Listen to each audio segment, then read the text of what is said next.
So I want to tell a personal evangelism story again. That was just because that fits with what we're trying to talk about in this series.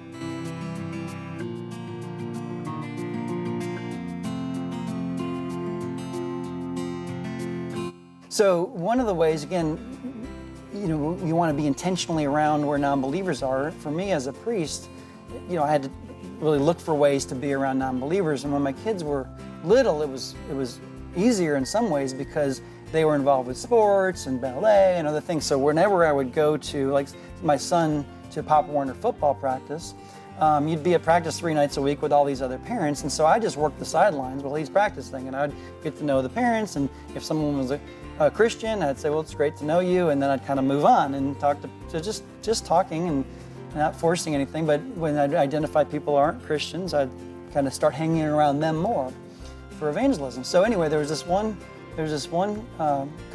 older couple who were raising their grandson, because the mom was in an addiction struggle. So they were raising this grandson, and we just started talking, and they didn't know I was a priest because I showed up not in a collar. I was just dad of Elijah. At any rate, but we're talking, and so in the course they tell me how they had, I don't know, oh no, so we're just talking, building friendship. Well, one day I came straight from work and I had my collar on. Well, I walk up to them, just, hey, how's it going? And they were like, oh no, what? They were kind of horrified, like, what have we said?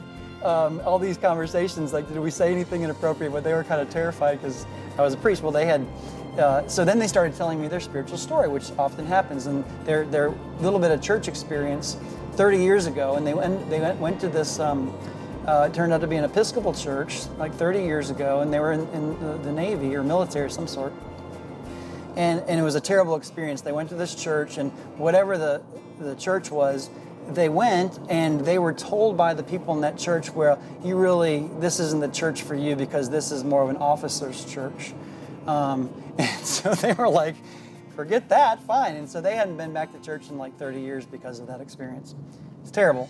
But anyway, so they start telling me that story. Well, that's information from an evangelism. Like, okay, so they have some church experience, bad experience. They were in an Episcopal church, which is interesting because they had some liturgical background, and as Anglicans, that may make them more interested in coming to church if some time to invite them. So I'm just filing information away.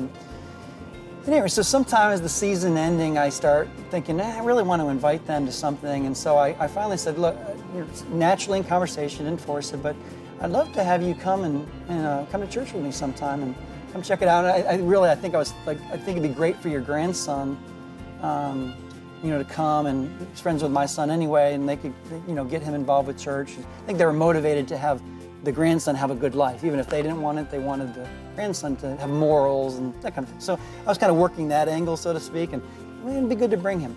Well, then he finally says, well, I'm interested, the husband, I'm interested in coming, but my wife, she just doesn't want to come at all.